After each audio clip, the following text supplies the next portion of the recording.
Olá pessoal, então vamos continuar a nossa última etapa da aula 10, gestão de risco e recuperação. Pessoal, então vamos ver os dois últimos itens deste conteúdo, que são os itens 4 e 5, como a administração da produção pode atenuar os efeitos da falha e como a administração da produção pode recuperar-se dos efeitos da falha.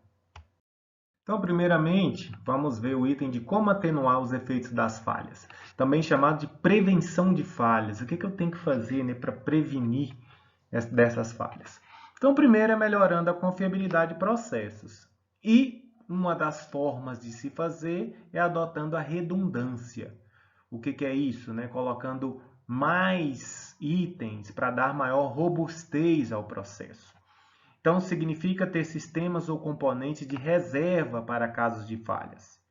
Duplicar ou mesmo triplicar alguns dos componentes de um sistema para o caso de um falhar. Obviamente, como eu destaquei para vocês, isso pode gerar um custo adicional, mas tem que ser colocado na matriz de decisão. É a seguinte questão: qual será o impacto dessa falha no processo como um todo? Se o impacto for muito grande, trazer muitos prejuízos, às vezes é importante eu duplicar ou até triplicar os componentes, mesmo que isso traga um custo adicional. Exemplo, né, geradores de eletricidade, né, se você tem um, o seu processo de operação, você trabalha com leite, por exemplo, a energia acabou. Se a energia acabar, o seu leite vai azedar em poucas horas, então é preciso ter um gerador. Então, porque se essa falha acontecer, o efeito é muito grande.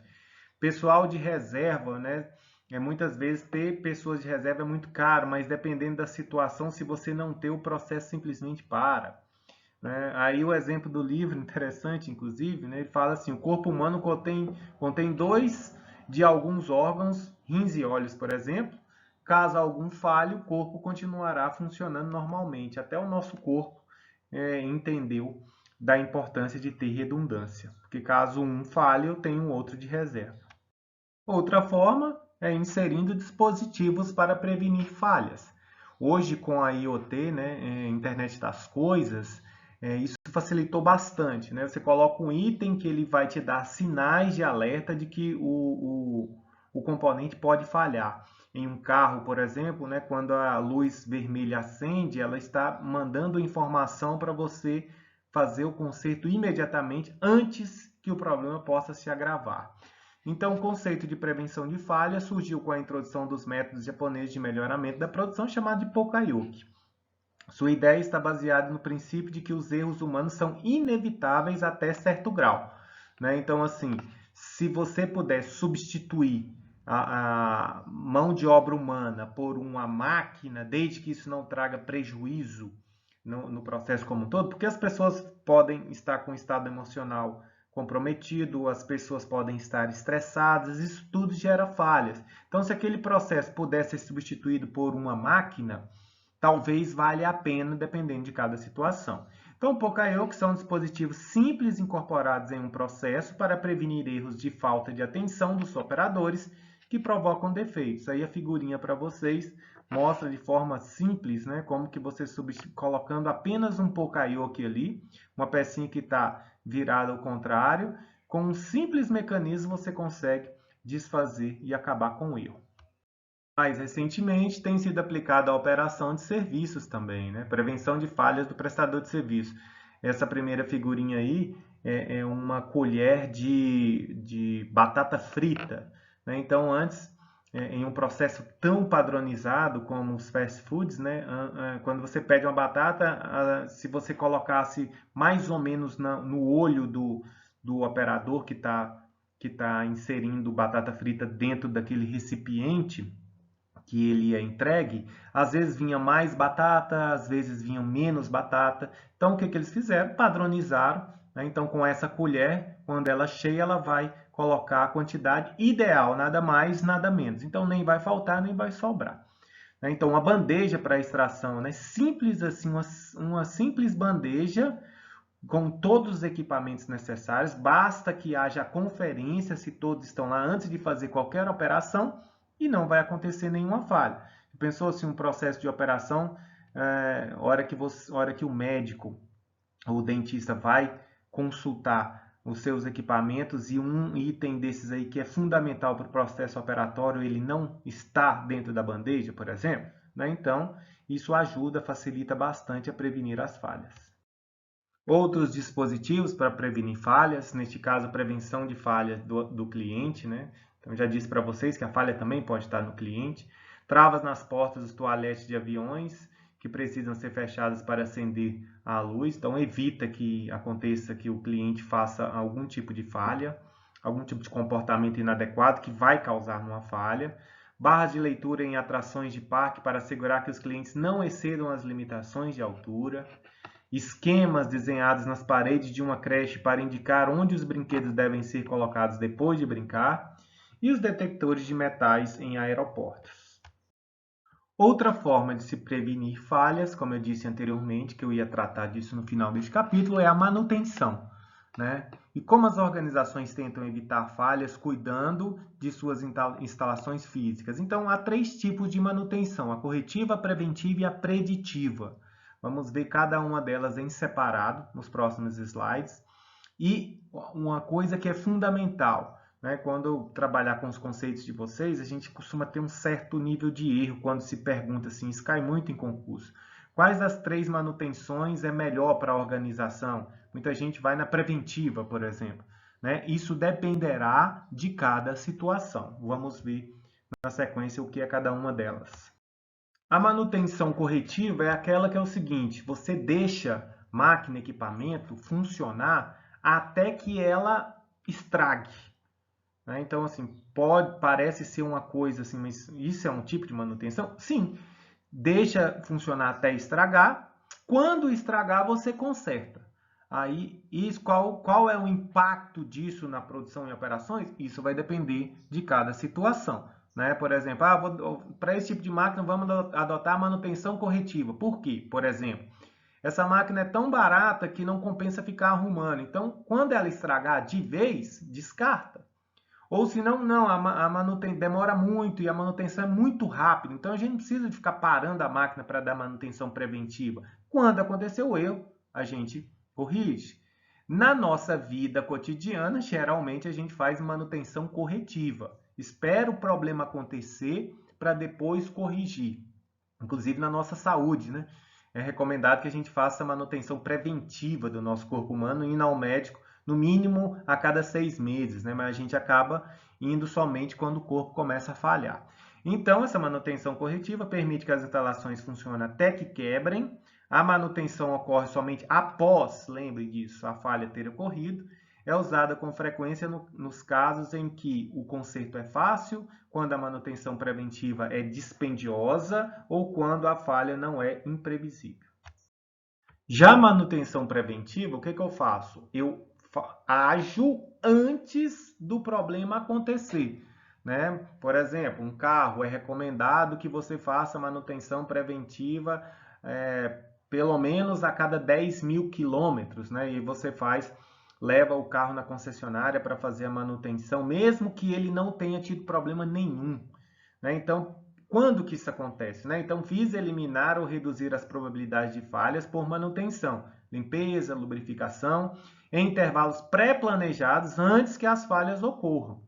Né? É usado, quando que ele é usado? É usado quando as consequências das falhas são mais sérias. No caso aí de um navio, por exemplo, ou de um avião. Se eu esperar a falha acontecer, já pensou a catástrofe que pode acontecer? Mesma coisa com o carro. Isso dá, inclusive, maior tempo de vida útil para o produto. Né? Então, assim, qual é a grande desvantagem? Manutenção preventiva geralmente custa mais caro. E para você ficar parando máquinas e equipamentos, o tempo médio de reparo também aumenta. Ou seja, manutenção preventiva é mais custosa. Então, lembrem de todas, tá? Eu tenho vantagens e desvantagens. Já a manutenção preditiva, a diferença dela para a preventiva, independentemente se o produto ou componente está falhando ou não, vai ter um tempo determinado que eu preciso de parar o produto ou o serviço ou equipamento para fazer uma manutenção. Por exemplo, que eu disse, a cada 10 mil quilômetros, né? Todo ano, a cada 6 meses, independentemente de como está o funcionamento. A preditiva ela realiza manutenção somente quando as instalações precisarem dela. Durante, por exemplo, o carro lá, quando acende a luzinha vermelha, mesmo que ainda falte mais 3 meses, por exemplo, para eu dar manutenção, ou ainda falte mais 5.000 quilômetros, acendeu a luzinha, já é um sinal de informação para você parar e consertar. Você não precisa de necessariamente esperar terminar o tempo para fazer a manutenção, que é diferente também da corretiva. Você não precisa esperar estragar em definitivo para você fazer a manutenção. Utilizar monitoração contínua para saber quando a máquina deve receber manutenção. Então, diferente das duas, ele nem espera quebrar e nem tem um tempo determinado. Você vai monitorando ali. Muitas vezes, se você tem uma máquina, um QR Code, alguma coisa que te dê sinais de informação, como o exemplo do carro, facilita. Mas muitas vezes dá para você ficar olhando ali mais ou menos no olho, né? Para saber, não, está muito ruim, vamos parar a máquina e corrigir. Isso é manutenção preditiva. Tem as suas vantagens e desvantagens também. Pergunta: qual das três é melhor? Isso vai depender de cada operação produtiva. Porque, de um lado, eu tenho a vantagem de reduzir a possibilidade de falhas e, de outro, eu tenho a desvantagem de ser mais custosa. De forma esquemática, aí, para vocês, uma árvore de decisão para atenuação quando a falha não é imediatamente óbvia. Tá? Então, o que você faz? Tem uma anomalia, detectou uma anomalia? Então, primeiro vamos colocar na linha de cima, o atuar. Né? Detectou? Aí, o que você faz? Você dá uma olhada e vê se você consegue resolver. A falha foi contida? Pronto, problema resolvido. Falha não contida? Então, vou precisar de inspecionar um pouquinho mais ação. Feito isso, a falha está contida? Resolveu o problema. A falha não está contida? Mais ação. E essa linha com a bolotinha aí pode se estender até que se resolva o problema. Na segunda opção, anomalia detectada, obter mais informações. Uma falha não foi confirmada, então é porque foi uma coisa bem pontual, não tem falha, resolveu o problema. Falha confirmada, precisa de agir. Aí, de novo, falha contida, resolveu o problema. Falha não contida, precisa de mais ações, precisa de investigar mais, precisa de gastar um pouco mais de tempo e muitas vezes mais dinheiro, até que se resolva a situação. Então, uma outra forma esquemática de prevenir as falhas é adotar o PDCA, né? Plan, Do, Check, Action. Então, primeiro planejar, você vai analisar análise de falhas, quais são as possibilidades, planejamento de recuperação e os procedimentos que são necessários. Depois, você descobrir os fatos, o que realmente aconteceu, quais poderiam ser as consequências disso. Depois, você vai agir, informar, conter e acompanhar, resolve o problema. E, por final, você aprende. Achar a causa raiz e impedir que aconteça novamente. Feito todo o PDCA, o que acontece? Retroalimentação, feedback, essa informação volta para o planejamento. Qual é a tendência disso? Que se você utiliza o PDCA em prevenção de falhas, você costuma a mitigar, atenuar, né, drasticamente as falhas que porventura possam acontecer novamente, principalmente aquela falha que está sendo colocada em xeque naquele momento. E o último item deste conteúdo é: depois que as falhas acontecerem. Então, o ideal é que as falhas não reverberem, né, no mercado, no consumidor. Mas muitas vezes vai acontecer. Aconteceu uma falha, né, em algum produto que foi comprado por um cliente. O que eu faço para recuperar essa falha? Tem como eu recuperar essa falha? Então, nenhum processo é perfeito. Falhas podem acontecer. A grande questão a ser discutida neste item de recuperar falhas é: quando as falhas ocorrerem, o que deve ser feito? Né? Muitas organizações simplesmente deixam para lá, desconsideram o cliente, não importam com a opinião dos clientes. E muitas vezes, dependendo do produto ou serviço, é fundamental que eu faça o conserto dessa falha, que eu adote uma forma de recuperar essas falhas. Então, necessariamente, deve haver um planejamento para minimizar e recuperar os efeitos da falha. Por exemplo, aqui, se uma empresa de construção cujo seu fornecedor de escavação venha quebrar, isso afetará a sua produção? Então, a primeira coisa é você ver qual que é o impacto da falha dentro do seu processo. Até que ponto? O que deve ser feito se afetar drasticamente? Então, assim, é fundamental que você entenda qual que é o impacto da falha, principalmente sob a ótica do cliente, tá? E adotar práticas para você mitigar essas falhas. Por exemplo, todo mundo aí faz compra hoje, principalmente, né, hoje por causa da pandemia, compras pela internet. E se o produto chegar com defeito, o que a empresa que você comprou vai fazer para mitigar essas falhas? Hoje em dia, quase todas dão um prazo para você devolver o produto sem ônus, mas mesmo assim, chegou um produto, eu já estava com a expectativa do produto chegar, chegou o produto e ele está com falha. Simplesmente eu devolver o produto e ele me entregar outro, eu recuperei essa falha? Muitas vezes não, né? Que ainda vou ter um custo de levar esse produto no correio ainda, mesmo que o custo seja da empresa, mas eu vou ter um custo de levar esse produto no correio e ainda vai levar mais tempo para receber. Então, muitas vezes as empresas dão um cupom de desconto, dão um bônus numa próxima compra, né? Então, isso tudo tem que ser colocado em xeque para você tentar recuperar a falha. Por quê? A falha sobre a ótica do cliente é fundamental para a organização. Se a empresa não fizer nada, dependendo do tipo de setor que você está inserido, e o cliente ficar extremamente insatisfeito, além dele não comprar mais de vocês, eles não vão indicar e muitas vezes, inclusive, vão falar mal da organização. E hoje, com as redes sociais, isso é extremamente prejudicial para a organização.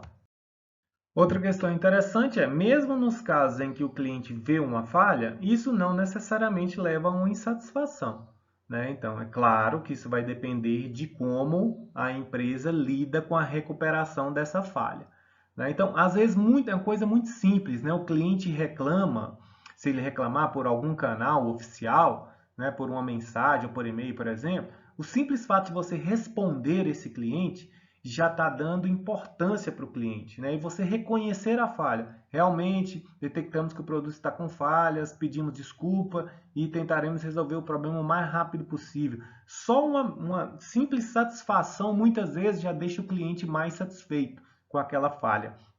Então, na verdade, em muitas situações, os clientes podem aceitar bem que as coisas saiam erradas, desde que a explicação seja plausível, né? Hoje, por exemplo, o produto que você pediu da internet foi prometido entregar em 7 dias e o produto chegou com 15, houve uma falha.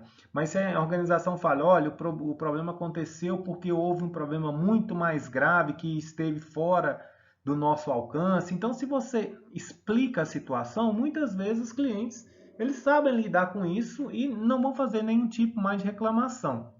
O que não pode é não responder. O que não pode é não dar satisfação.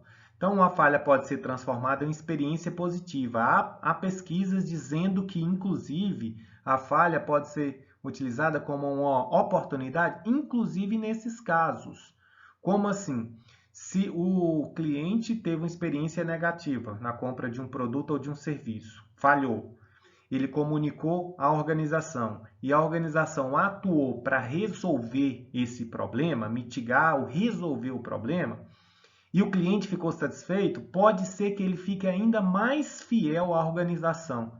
Ou seja, aconteceu uma falha e eu consegui resolver definitivamente o problema. O posicionamento de marketing daquela organização na cabeça das pessoas, ele fica extremamente elevado, porque ela sabe que se eu comprar um produto novo e ele tiver defeito, eu sei que a empresa vai resolver, né? Então, isso gera uma satisfação, inclusive, para os clientes. Por isso que as falhas, muitas vezes, são vistas como oportunidades. Uma boa recuperação pode transformar clientes zangados, frustrados, em clientes leais. É o que eu acabei de dizer para vocês. Finalizando esse conteúdo, peço para vocês lerem esse caso breve aí de recalls pequenos e não tão pequenos para General Motors. Causas de recall são N, né? Então, assim, aconteceu um problema em um carro, se a empresa não conseguir recuperar isso o mais rápido possível, isso pode trazer muito transtorno e prejuízo para as organizações. Pessoal, então finalizamos a nossa aula 10 e também a nossa disciplina. O conteúdo desse livro ele é bastante extenso e eu geralmente dou uma segunda disciplina, que é de tópicos contemporâneos em produção, logística e gestão da informação, que eu tento completar essa disciplina de produção e operações com essa segunda, inserindo os itens que ficaram faltantes nesta disciplina. Então, se alguém gostou da disciplina, se o pessoal gostou da disciplina e quer avançar no conhecimento de produção e operações, se quiserem fazer essa disciplina quando ela for ofertada, fica aqui a dica. Obrigado a todos aí, espero poder colocar as informações da forma mais clara possível para vocês, mesmo diante de situações adversas como estamos vivendo. Espero poder nos encontrar em breve. Um abraço a todos e sejam felizes aí.